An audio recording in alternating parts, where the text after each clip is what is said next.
Good morning વિદ્યાર્થી મિત્રો.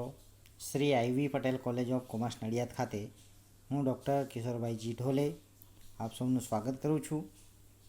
વિદ્યાર્થી મિત્રો, આપણે બીકોમ સેમિસ્ટર 3 એડવાન્સ એકાઉન્ટ 6ની અંદર unit number 1 introduction to auditing part 2માં ચર્ચા કરવાની છે. હવે પાર્ટ 2ની અંદર આપણે ઓડિટિંગના ઉદ્દેશો વિશેની ચર્ચા કરવાની છે. તમને એક્ઝામની અંદર ઓડિટિંગના ઉદ્દેશો પૂછાઈ શકે છે તથા ટૂંક નોંધમાં તમારે ભૂલો શોધી કાઢવી અને અટકાવવી એવો પ્રશ્ન પણ પૂછી શકાય છે. ત્યારબાદ છેતરપિંડી કે ગોટાળા શોધી કાઢવા અને અટકાવવા એવો સવાલ પણ પૂછી શકાય છે. બરાબર, તો આપણે આ તમામ સવાલોની ચર્ચા વિસ્તૃત કરીશું.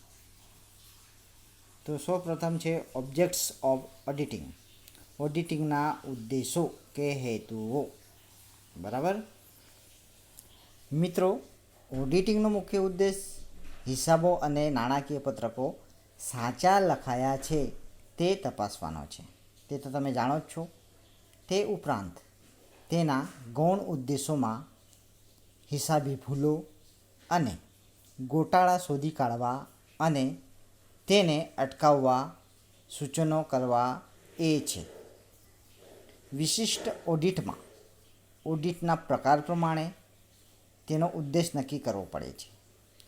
જ્યારે ધંધાના માલિક સિવાય અન્ય વ્યક્તિઓ હિસાબો લખે ત્યારે હિસાબોનું ઓડિટ કેમ જરૂરી બને છે તેનો જવાબ ઓડિટિંગની વ્યાખ્યામાં આપણે જોઈ ગયા છીએ. હિસાબો સાચા લખાય છે તેની ખાતરી કરવી નફા નુકસાન ખાતું ધંધાના વર્ષ દરમિયાનના વ્યવહારનું સાચું અને વાજબી પરિણામ દર્શાવે છે તેની ખાતરી કરવી અને પાકું સરવૈયું વર્ષને અંતે ધંધાની સાચી આર્થિક સ્થિતિ રજૂ કરે છે તેની ખાતરી કરવી. આ છે ઓડિટિંગના મુખ્ય ઉદ્દેશો. પરંતુ હિસાબો સાચા છે કે નહીં તેની ખાતરી કઈ રીતે થઈ શકે? હિસાબોમાં રહેલી ભૂલો ગોટાળાઓ શોધવામાં આવે તો જ હિસાબો સાચા છે તેની ખાતરી થઈ શકે. ત્યારે ભૂલો શોધવી અને ગોટાળાઓ શોધવા એ પણ ઓડિટિંગના ઉદ્દેશો હોવા જોઈએ. બરાબર, આ અંગે જુદા જુદા લેખકોના મંતવ્યો આપણે તપાસીએ. તો ધી પૌલાના જણાવ્યા મુજબ ધંધાનું પાકું સરવૈયું અને નફા નુકસાન ખાતું તેની આર્થિક સ્થિતિ અને આવકનો સાચો અને વ્યાજબી ખ્યાલ આપે છે તેની ખાતરી કરવી અને જે છેતરપિંડી અને ભૂલો સામાન્ય ઓડિટ દરમિયાન શોધી શકાય એવી છેતરપિંડી અને ભૂલોને કારણે હિસાબોના સાચાપણાને પ્રતિકૂળ અસર થઈ નથી તેની ખાતરી કરવી. તો ધી પૌલાએ આ મંતવ્ય રજૂ કર્યું હતું. ત્યારબાદ સ્પાઇસર અને પેગલર એમણે પણ કેટલાક મંતવ્યો રજૂ કર્યા છે. તો તેમના મતે ઓડિટનો મુખ્ય ઉદ્દેશ અસીલ અને તેના કર્મચારીઓએ તૈયાર કરેલ હિસાબો અને પત્રકોની ચકાસણી કરવાનો છે. દગો અને ભૂલો શોધી કાઢવી એ આવા મુખ્ય ઉદ્દેશના આનુષંગિક ઉદ્દેશો છે. આમ તેઓ ઓડિટિંગના ઉદ્દેશ્યને બે ભાગમાં વહેંચે છે. એક મુખ્ય ઉદ્દેશો અને બીજું ગૌણ ઉદ્દેશો. આમ તો આપણે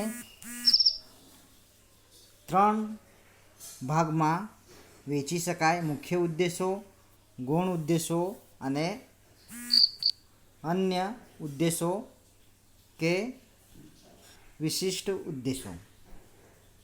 બરાબર, આ 3 ભાગમાં આપણે વહેંચી શકીએ. બરાબર, તો આપણે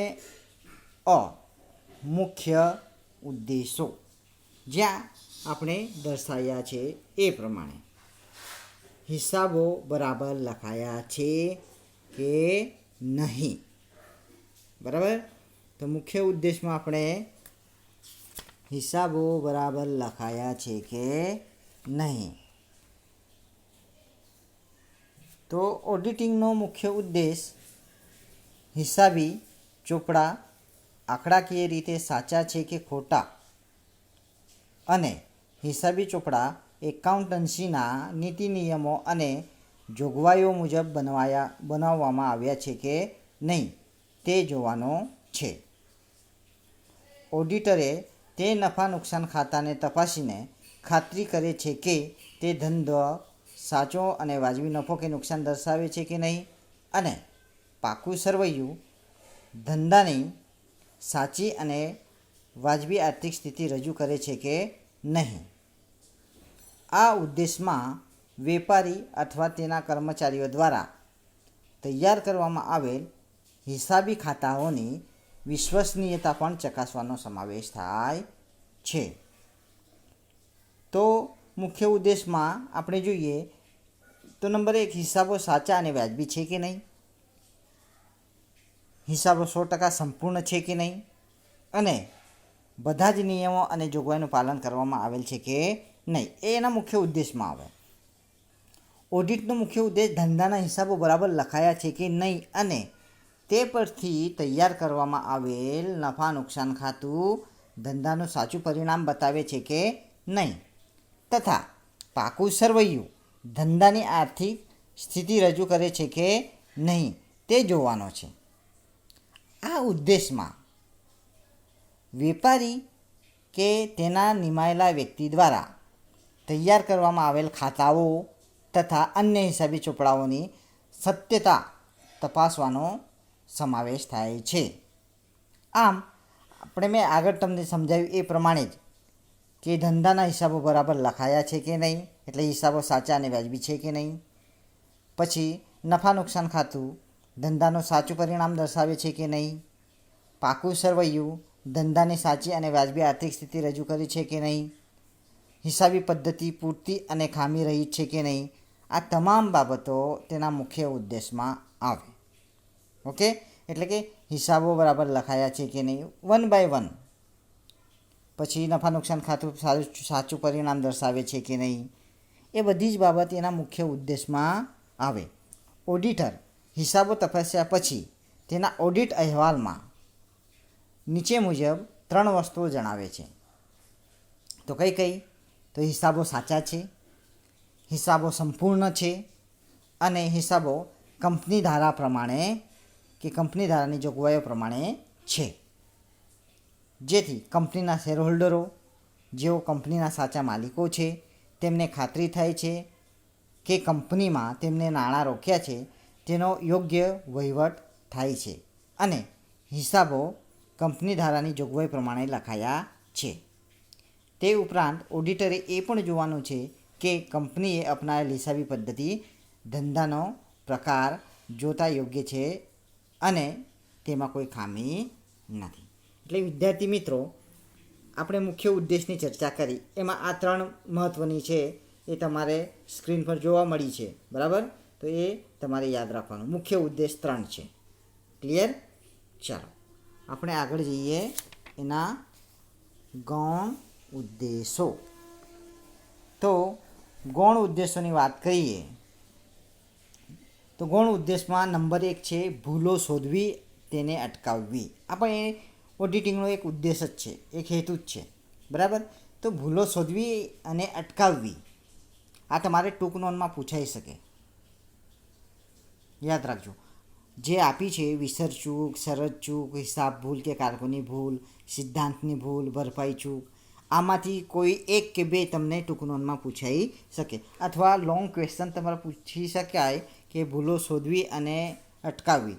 એટલે તમને સવાલ કેવી રીતે પૂછાય કે એક ઓડિટર તરીકે તમે એક કંપનીમાં કેવી રીતે ભૂલો શોધશો અને કેવી રીતે અટકાવશો, ચર્ચા કરો. તો તમારે આ 5 કે 6 મુદ્દાઓ તમારે લખવા પડે. ઓકે, અને ઉદ્દેશો પૂછાયા હોય તો તમારે મુખ્ય ઉદ્દેશ, ગૌણ ઉદ્દેશ અને અન્ય ઉદ્દેશ 3 લખવા પડે. તો ચાલો મિત્રો આપણે ગૌણ ઉદ્દેશ પર જઈએ. તો ગૌણ ઉદ્દેશમાં આપણે ભૂલો શોધવી અને તેને અટકાવવી નંબર 1 છે. હવે હિસાબોમાં જે ભૂલો થાય છે તેનું જુદા જુદા લેખકો નીચે મુજબ વર્ગીકરણ કર્યું છે. ધી પૌલા એ એમણે આપ્યું છે એ પ્રમાણે નંબર 1 વિસરચૂક, નંબર 2 શરતચૂક, નંબર 3 હિસાબી ભૂલો, નંબર 4 સિદ્ધાંતની ભૂલો અને નંબર 5 ભરપાઈ ચૂક. ધ પૌલા અને સ્પાઇસર અને પેગલર એમણે આવી રીતે વર્ગીકરણ કર્યું છે. તો મિત્રો આપણે 1 બાય 1 જોઈશું. તો નંબર 1 છે વિસરચૂક. આ પ્રકારની ભૂલો 2 રીતે થાય છે. કેટલી રીતે થાય મિત્રો? 2 રીતે. કોઈ એક વ્યવહાર સમૂગડો લખવાનો રહી ગયો હોય, બરાબર, મીન્સ કે લખાયો જ ના હોય ત્યારે, અથવા કોઈ વ્યવહાર અધૂરો લખાય ત્યારે. યાદ રહે છે ને કે કોઈ વ્યવહાર લખવાનો જ રહી ગયો હોય અથવા અધૂરો લખાયો હોય ત્યારે કેવી ભૂલ થાય? વિસરચૂકની ભૂલ થાય. ત્યારે પહેલા પ્રકારની ભૂલો કાચા સરવૈયાને અસર કરતી નથી. તેથી એ શોધી કાઢવાનું કાર્ય મુશ્કેલ બને છે, કારણ કે લખેલું જ ન હોય તો કેમનું ખબર પડે આપણને? દાખલા તરીકે મંથન પટેલ પાસેથી ₹400નો માલ શાક ઉપર ખરીદ્યો, જેનું નામું ચોપડે લખવાનું રહી ગયું છે. અહીં મિત્રો આખો વ્યવહાર જ લખવાનો રહી ગયો છે. આવી ભૂલ કાચા સરવૈયાને અસર કરતી નથી, કારણ કે તેની બંને બાજુ નોંધ થઈ નથી.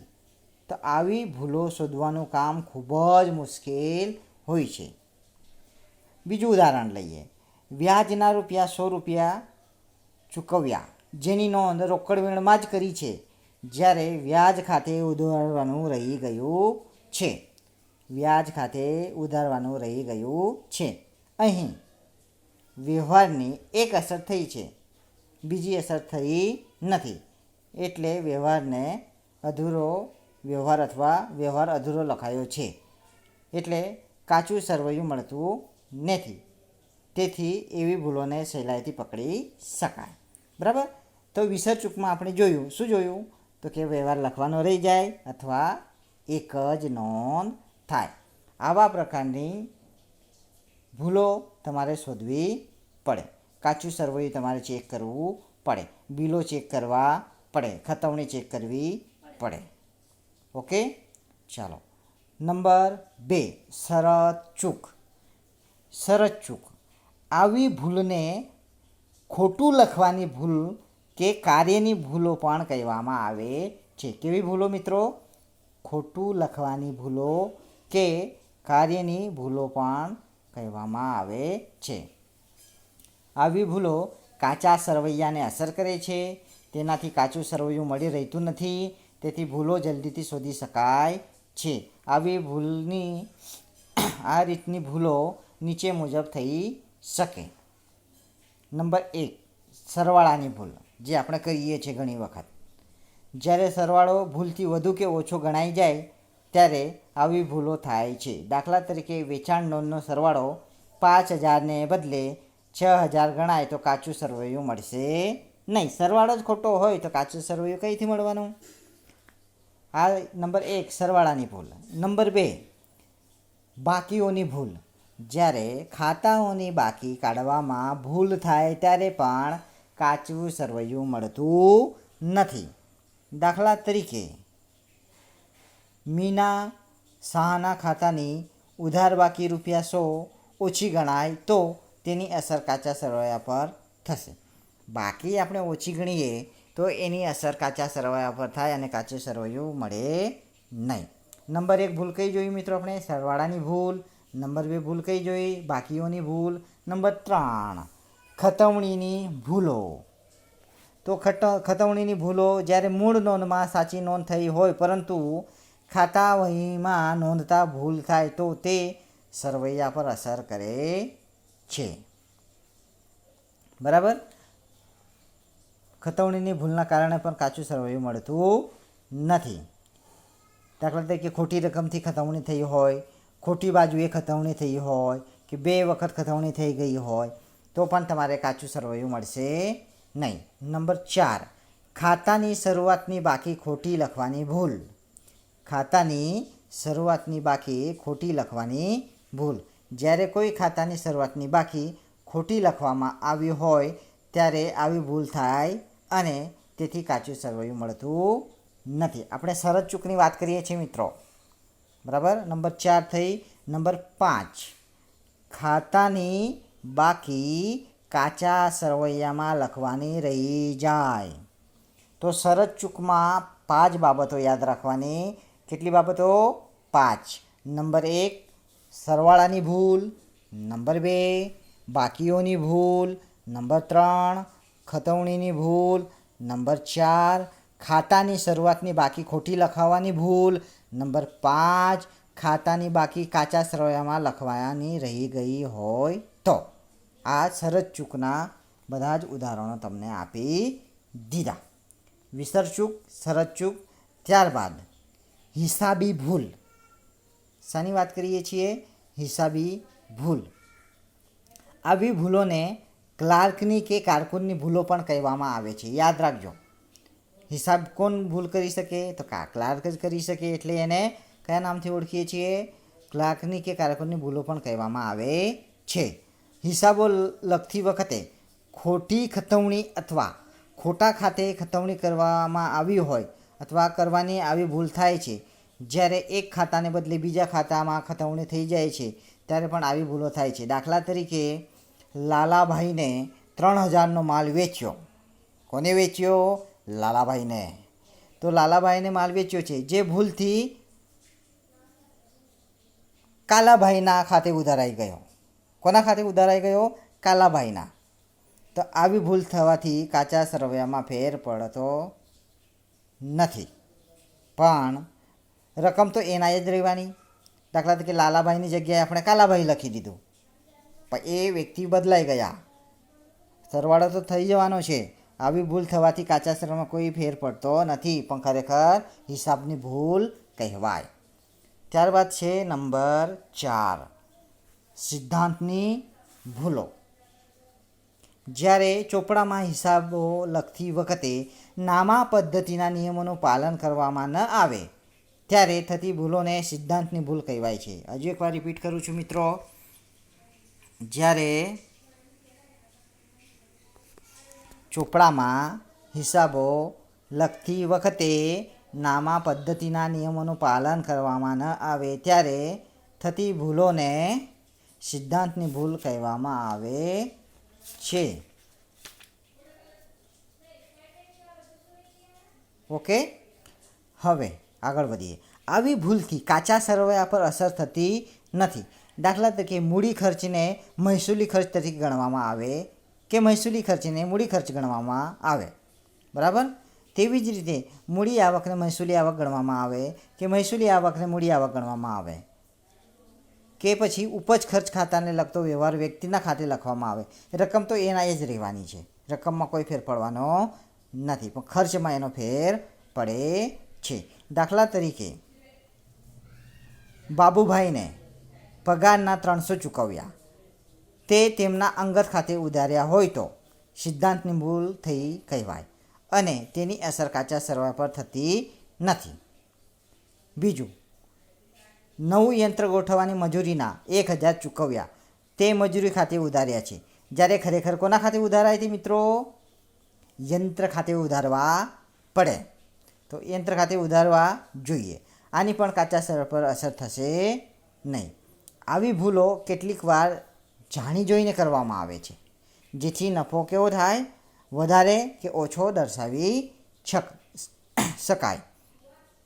આવી ભૂલો શોધવા માટે ઓડિટરે વધુ કાળજી રાખી તેની તપાસ કરવી પડે. આવી ભૂલો શોધવી હોય તો ઓડિટરે તમામ બાબતોને 1 by 1 step by step check કરવું પડે. તો આ રહી તમારી સિદ્ધાંતની ભૂલ. ત્યારબાદ આવે છે ભરપાઈ ચૂક. શું આવશે? ભરપાઈ ચૂક. આપણે શાની વાત કરીએ છીએ મિત્રો? ભૂલો શોધી કાઢવી અને અટકાવવી, બરાબર. તો આ બધી ભૂલો થાય તો ઓડિટરે આ બધી ભૂલોને શોધવી પડે અને અટકાવવા માટેના પગલાં લેવા પડે. ભરપાઈ ચૂક, તો ભરપાઈ કે સરભર ભૂલ એવી ભૂલ છે કે જે બીજી ભૂલ કે ભૂલોને કારણે સરભર થઈ જાય છે. અમુક વાર કેવું હોય કે 100 રૂપિયા મારે આપવાના હોય તમારે અને કોઈ બીજાને આપો તો પણ તમારે ભૂલ સરભર થઈ જાય. આવી ભૂલો કાચા સર્વરને અસર કરતી નથી, તેથી આવી ભૂલો શોધવાનું મુશ્કેલ બને છે. દાખલા તરીકે નીતા દેસાઈ ખાતે ₹194 જમા કરવાના બદલે 149 જમા થાય છે. આ રકમની ભૂલ થઈ, બરાબર. પંકજ પટેલ ખાતે 172 ઉધારવાના બદલે ₹127 ઉધારાય છે. આ ભૂલની અસર કાચા સરવૈયા પર પડતી નથી, કારણ કે દીપક દેસાઈ ખાતે ₹45 ઓછા જમા થયા છે. પહેલાંમાં જુઓ 194 અને 149, એમાં 45 ઓછા જમા થયા છે. જ્યારે પંકજ પટેલ ખાતે 45 ઓછા ઉધાર આવ્યા છે. એકમાં ઓછા 45 જમા થયા છે અને એકમાં ઓછા 45 ઉધાર આવ્યા છે. એટલે બંને બાજુ સરખી રકમ થઈ જશે. આમ કાચા સરવૈયાની ઉધાર બાજુ અને જમા બાજુ થયેલ ભૂલોની રકમ એક સરખી થાય તો તે ભૂલો એકબીજા સામે ભરપાઈ કે રદ થઈ જાય છે અને પરિણામે તેની અસર કાચા સરવૈયા પર જોવા મળતી નથી. તો મિત્રો, આ તમામ ભૂલો, બરાબર, તમારે ગૌણ ઉદ્દેશમાં આવે ભૂલો શોધવી અને અટકાવવી. તો કઈ કઈ ભૂલો? તો ઓડિટરે વિસર ચૂકની ભૂલ, શરત ચૂકની ભૂલ, હિસાબની ભૂલ, સિદ્ધાંતની ભૂલ, ભરપાઈની ભૂલ, આ તમામ બાબતો ઓડિટરે 1 by 1 આ જે નીતિ નિયમો મેં તમને સમજાયા એ પ્રમાણે ચેક કરવું પડે અને ધંધાકીય એકમમાં થયેલી ભૂલ શોધવી પડે. આ પણ એના ગૌણ ઉદ્દેશમાં આવે. ઓકે, હવે મિત્રો આપણે જઈશું આગળ છેતરપિંડી શોધવી અને અટકાવવી. ઓકે, તો આપણે આગળ જોઈ ગયા પછી એની જ અંદર આગળ આપણે શું જોયું? ભૂલો શોધવી અને અટકાવવાની વાત છે. અહીં હવે છેતરપિંડી શોધવાની છે અને અટકાવવાની. ભૂલો અને છેતરપિંડી બે અલગ અલગ બાબતો છે. ભૂલ થવી એ થઈ શકે, પણ છેતરપિંડી એ જાણી જોઈને કરવામાં આવે. યાદ રાખજો, ભૂલો તો ખરાબ આશ્રય કે બદદાનત સિવાય થતી હોય છે, પરંતુ છેતરપિંડી કે ગોટાળા જાણીબૂજીને કરવામાં આવે છે. છેતરપિંડી એટલે ખોટી રજૂઆત, ખોટી નોંધ જે ઈરાદાપૂર્વક કરવામાં આવ્યું હોય અને તેનો હેતુ ધંધાના માલિકને છેતરવાનો હોય છે.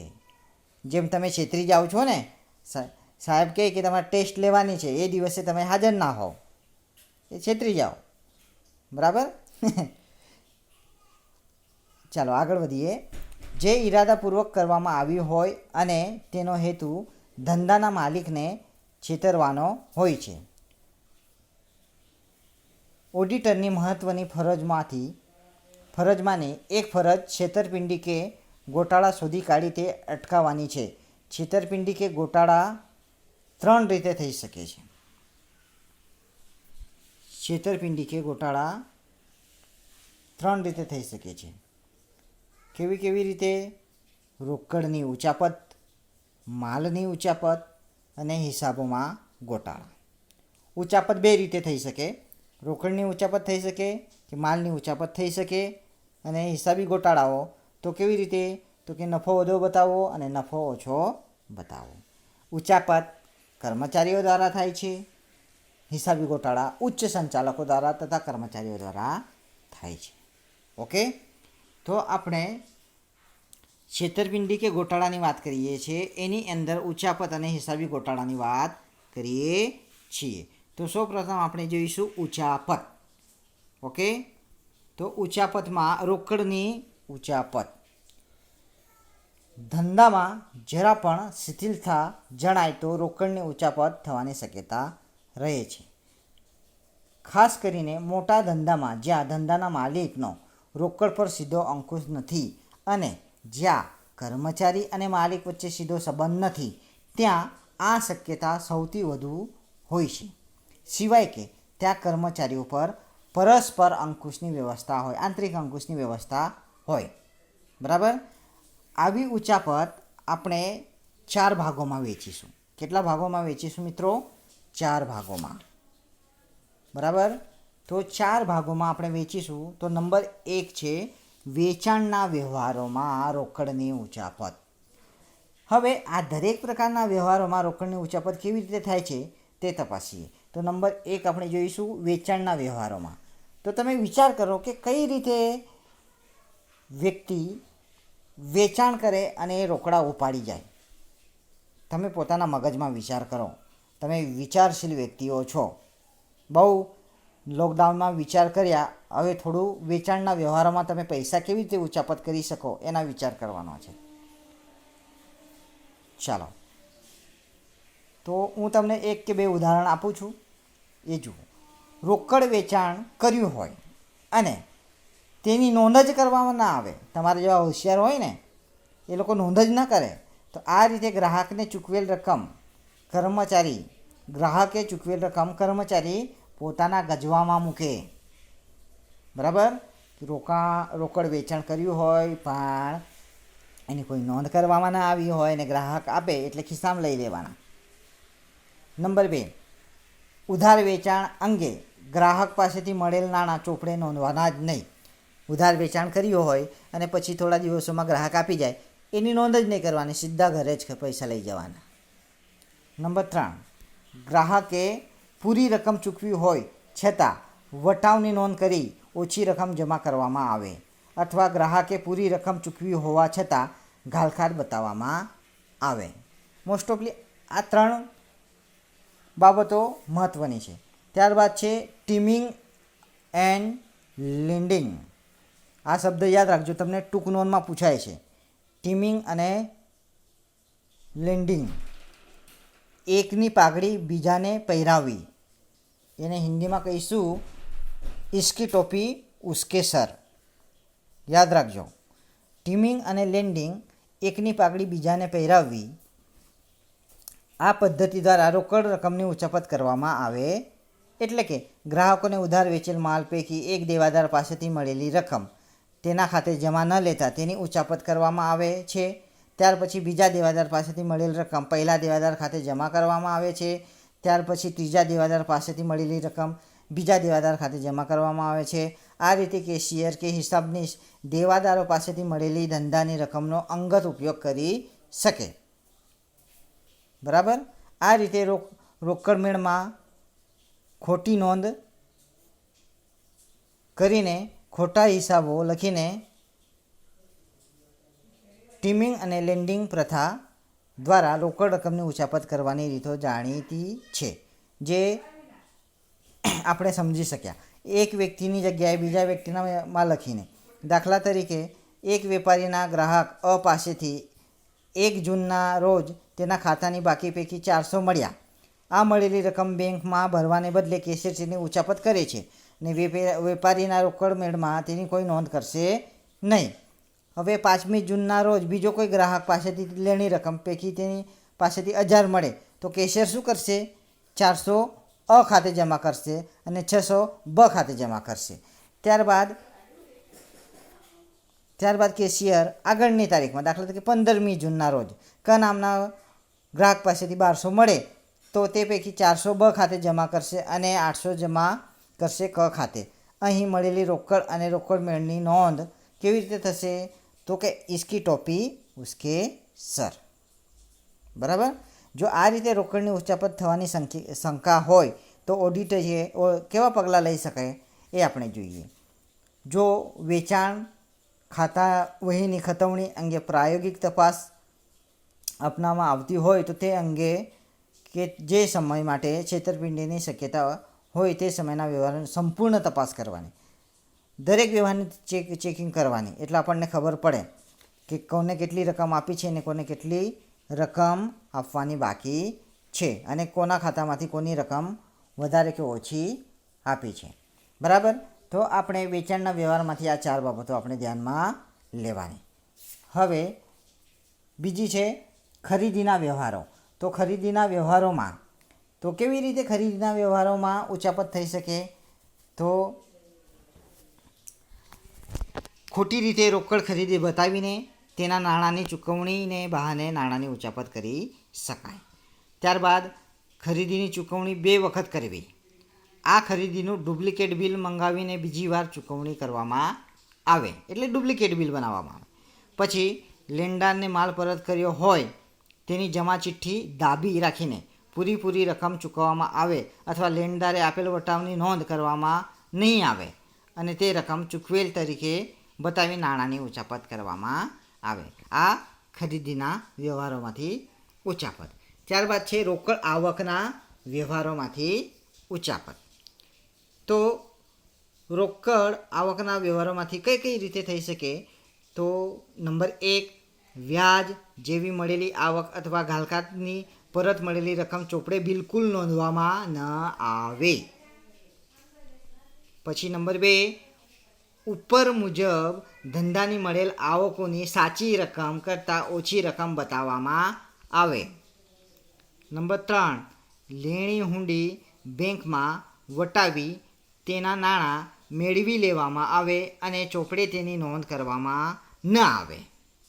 ત્યારબાદ નંબર 4, રોકડ મેળની આવક બાજુનો સરવાળો ઓછો બતાવી શિલ્લક ઓછી બતાવવામાં આવે અને તફાવતની રકમ ઉચાપત કરવામાં આવે.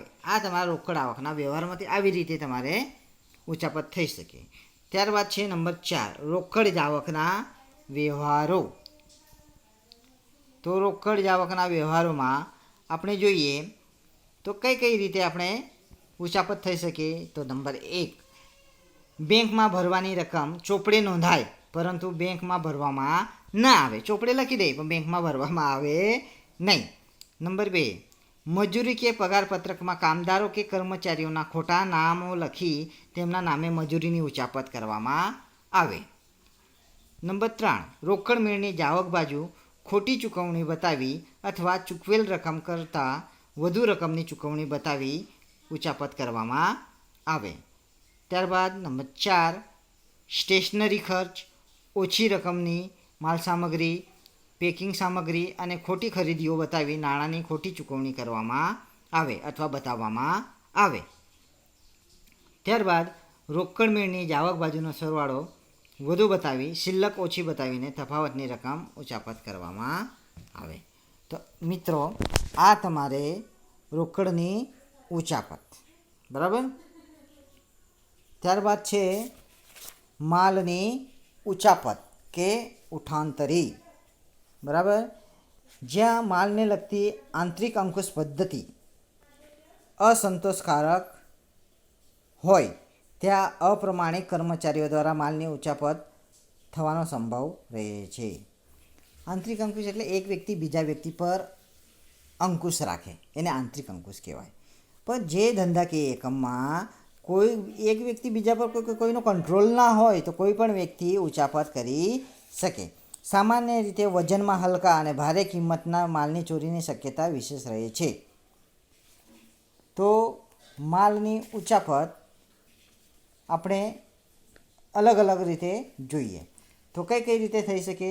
માલની ખરીદી અંગે, માલમાં વેચાણ અંગે, માલના વપરાશ અંગે અને માલના સ્ટોકના મૂલ્યાંકન અંગે. ઓકે, આવી રીતે માલની ઉચાપત થઈ શકે. તો આપણે જોઈએ નંબર 1, માલની ખરીદી અંગે. તો માલની ઉચાપત આમાં કેવી રીતે થઈ શકે? માલની ખરીદી કરવામાં આવ્યો હોય પરંતુ તેના ભરતિયા એટલે બિલો દબાવી દઈને માલ ઉઠાવી લેવામાં આવે. તે ઉપરાંત ખરીદેલ માલ પરત ન કર્યો હોય છતાં ખરીદ પરત તરીકે તે નોંધીને પણ માલની ઉચાપત થઈ શકે. ઓકે મિત્રો. નંબર 2, પહેલું આપણે જોયું માલની ખરીદી અંગે. બિલો દબાવી દેવામાં આવે અને ઉચાપત કરવામાં આવે. માલના વેચાણ અંગે. તો માલના વેચાણ અંગે ખરેખર વેચાણ થયું ન હોય છતાં વેચાણના બનાવટી ભરતિયા બનાવીને માલની ઉઠાંતરી કરવામાં આવે અથવા ભરતિયામાં નોંધેલ જથ્થા કરતાં વધુ માલ મોકલીને વધારાના માલની ઉચાપત થઈ શકે. આ માલના વેચાણ અંગે છે. ત્યારબાદ માલના વપરાશ અંગે. તો ઉત્પાદન એકમમાં માલ સામાનના વપરાશમાં ખોટી નોંધો કરી માલની ઉઠાંતરી થઈ શકે. દાખલા તરીકે બગાડ કે ઘટ વધુ પ્રમાણમાં બતાવીને વધારાના માલની ઉચાપત થાય. એક જ વખત કારખાનામાં આપેલ માલ 2 વખત બતાવવામાં આવે તો પણ ખાતામાંથી પરત આવેલ માલની નોંધ જ ન કરવામાં આવે. બરાબર. તો આ માલના વપરાશ અંગે. ત્યારબાદ સ્ટોકનું મૂલ્યાંકન કરીને પણ માલની ઉચાપત કરવામાં આવે. તો માલના સ્ટોકનું મૂલ્યાંકન ઓછું કરીને વધારાની રકમની ઉચાપત થઈ શકે. સ્ટોક પત્રકમાં અમુક આઇટમની નોંધ જ ન કરવામાં આવે. ત્યારબાદ અમુક માલ નમૂના તરીકે અથવા નુકસાની તરીકે માંડી વાળવામાં આવે અને બારોબાર વેચી દેવામાં આવે. તો આવી રીતે તમારે માલની ઉચાપત શક્ય બને છે. હવે આપણે આગળ વધીશું હિસાબી ગોટાળા. તો હિસાબી ગોટાળાની અંદર હિસાબી ગોટાળામાં કઈ બાબત આપણે ધ્યાનમાં લઈશું? તો કે નફો વધુ બતાવો અને નફો ઓછો બતાવો સંચાલકો દ્વારા થઈ શકે. બરાબર. આ 2 બાબતોને આપણે ધ્યાનમાં લઈશું. ઓકે. તો રોકડની ઉચાપત અથવા માલની ઉઠાંતરી કર્યા વગર છેતરપિંડી કરવાની રીત એ હિસાબોમાં ગોટાળા કરવાની છે, જેને હિસાબી જૂઠાણા પણ કહેવાય છે. આવા ગોટાળા જાણીબૂજીને ધંધાના માલિક દ્વારા, ધંધાના કર્મચારીઓ દ્વારા, પેઢીના ભાગીદારો દ્વારા, કંપનીના સંચાલકો દ્વારા થતા હોય છે. હિસાબી ગોટાળામાં મોટી રકમની ગોલમાલ કરવા માટે ધંધાનો નફો ઓછો કે વધુ બતાવવામાં આવે છે. બરાબર. હવે આપણે જોઈએ કેવી રીતે એ લોકો ઓછો કે વધુ બતાવી શકે. કયા હેતુ હોઈ શકે? તો નંબર 1, ધંધાના માલિક દ્વારા. તો ધંધાનો માલિક ગોટાળા કેમ કરે? એ તો માલિક છે. પણ જોઈએ આગળ. હિસાબી ગોટાળા થવાનું કારણ એ છે કે ધંધો વેચવા માટે વધુ નફો બતાવવા માંગતો હોય, અથવા તેની વિરુદ્ધ આવકવેરો છુપાવવા માંગતો હોય, અથવા તો પોતાના ધંધાની સફળતા હરીફથી છુપાવવા માંગતો હોય ત્યારે ઓછો નફો બતાવે. વેચાણ કરવાનું હોય ત્યારે નફો વધુ બતાવે. વેરો ઓછો બતાવવાનો હોય કે પછી હરીફની પોતાની ધંધાની સફળતા છુપાવવાની હોય ત્યારે નફો ઓછો બતાવવામાં આવે. હવે આ માલિક દ્વારા. ધંધાના કર્મચારીઓ દ્વારા. ફોર એક્ઝામ્પલ આપણે મેનેજર લઈએ. આવા જૂઠાણાનો ઉદ્દેશ કાં તો પોતાની કાર્યક્ષમતાનો ખોટો ખ્યાલ ઊભો કરવાનો હોય છે અને મોટો લાભ લેવાનો હોય છે. ત્યારબાદ જોઈશું ભાગીદારો દ્વારા. તો ભાગીદારો દ્વારા હિસાબી ગોટાળાઓનો ઉદ્દેશ કાં તો નવા ભાગીદારમાં પ્રવેશ વખતે વધુ પાઘડી મેળવવાનો હોય અથવા ધંધો વેચવા વધુ કિંમત મેળવવાનો હોય છે. નવો ભાગીદારને આવતો હોય તો એને એવું લાગે કે ધંધો તો ખૂબ નફો કરે છે, તો પણ નફો વધુ બતાવવામાં આવે. કેટલીક વાર બીજા ભાગીદારને છુપી આવક કરવા અથવા આવકવેરો ઓછો ભરવા અથવા લેણદારને ધંધાને સારી પરિસ્થિતિ બતાવી લોન મેળવવા પણ હોઈ શકે છે. એટલે ભાગીદાર પોતાના અંગત સ્વાર્થ માટે આ બધું કરે. ત્યારબાદ કંપનીના સંચાલકો દ્વારા. તો અનેક કારણોસર હિસાબી ગોટાળા થાય છે. દાખલા તરીકે શેરના ભાવમાં ધારેલી વધઘટ કરવા, ડિવિડન્ડનો ઊંચો દર જાળવી રાખવા, નવા શેર કે ડિબેન્ચર માટે જાહેર પ્રજા પાસેથી ભરણું મેળવવા, બેંક કે અન્ય લેણદાર પાસેથી લોન મેળવવા, પોતાની કાર્યક્ષમતાની ખોટી છાપ ઊભી કરી ડિરેક્ટર કે મેનેજર ડિરેક્ટર તરીકે ફરી ચૂંટાવવા, અથવા જો નફા પર કમિશન મળતું હોય તો કમિશન મેળવવા. એટલે આવા બધા હિસાબોમાં ગોટાળા કરીને નફો વધુ કે ઓછો બતાવે. હવે નફો વધુ બતાવવાના આપણે 2-3 કારણો જોઈએ. બરાબર. તો નફો વધુ દર્શાવવાના કારણો. તો શા માટે એ લોકો નફો વધુ બતાવે? તો કે વધુ નફો બતાવતા શેરના ભાવ વધે, જેથી કંપનીના સંચાલકો પોતાના શેર વધુ ભાવે વેચી શકે. ત્યારબાદ શેરની કિંમત સ્થિર રહે. જો નફા પર કમિશન આપવામાં આવતું હોય તો મેનેજરને વધુ કમિશન મળે. ધંધાનો નફો વધુ બતાવી નાણાં બજારનું શાક વધારે ધિરાણ મેળવી શકાય. ત્યારબાદ ડિવિડન્ડનો દર જાળવી રાખવા કે શેર હોલ્ડરો વધુ ડિવિડન્ડ વેચી તેઓનો વિશ્વાસ સંપાદન કરવા. આ તમામ બાબતો નફો વધુ બતાવવા ના કારણો છે.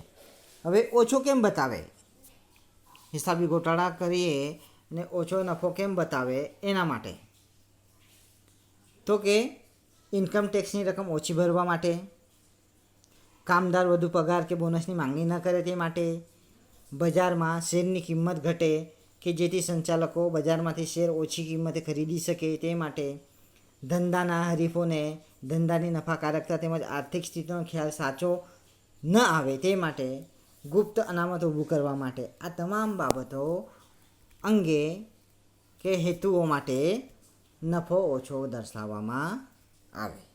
બરાબર, આ બધા ગૌણ હેતુઓ છે. કયા હેતુઓ છે? ગૌણ હેતુઓ. બરાબર, આપણે સૌપ્રથમ મુખ્ય હેતુ જોયા, પછી એના ગૌણ હેતુમાં બે બાબતો જોઈ, ભૂલો શોધવી અને અટકાવવી, ત્યારબાદ છેતરપિંડી શોધવી અને અટકાવવી. આ એના ગૌણ ઉદ્દેશો છે. બરાબર, ઓડિટરે આ બધી જ બાબતો ધ્યાનમાં રાખવી પડે. ત્યારબાદ છે છેલ્લે અન્ય ઉદ્દેશો. તો અન્ય ઉદ્દેશોમાં કર્મચારી પર નૈતિક અંકુશ લખ્યું છે ને, કર્મચારી પર નૈતિક અંકુશ. ઓડિટને કારણે કર્મચારીઓ, હિસાબનીશ, કેશિયર, સ્ટોરકીપર વગેરે પર નૈતિક અંકુશ રહે છે.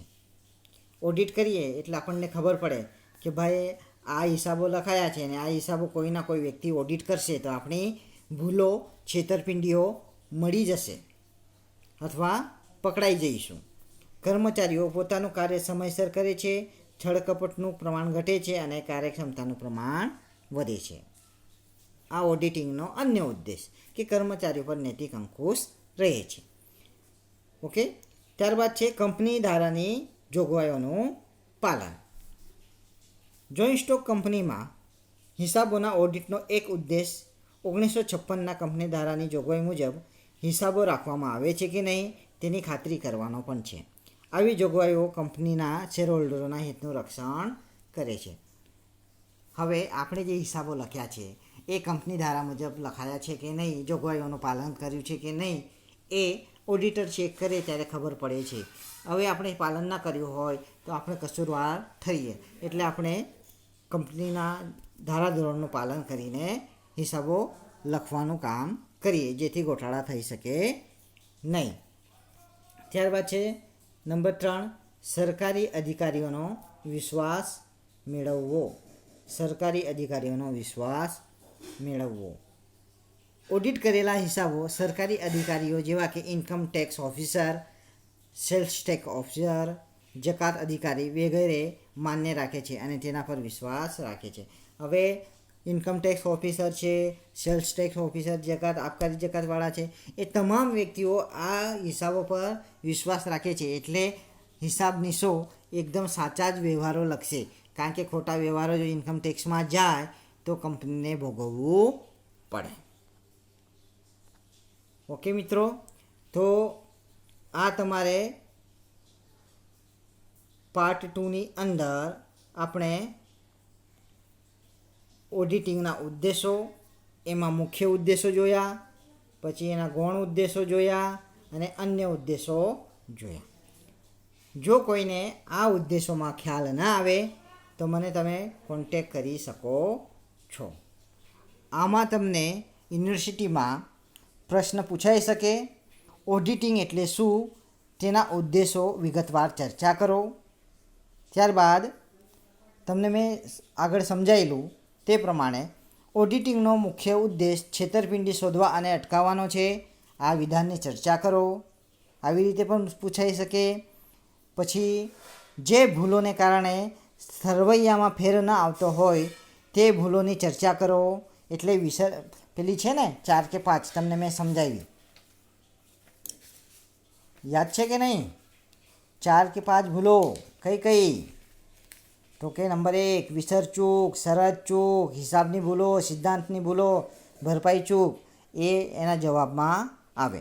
જે ભૂલોને કારણે પ્રશ્ન આવ્યો હોઈ શકે, જે ભૂલોને કારણે સરવૈયામાં ફેર ન આવતો હોય તે ભૂલોની ચર્ચા કરો અને ઓડિટર તરીકે તમે તે ભૂલો કેવી રીતે શોધી કાઢશો તે દર્શાવો. આમાં તમારે પોતાની રીતે જવાબ લખવો પડે.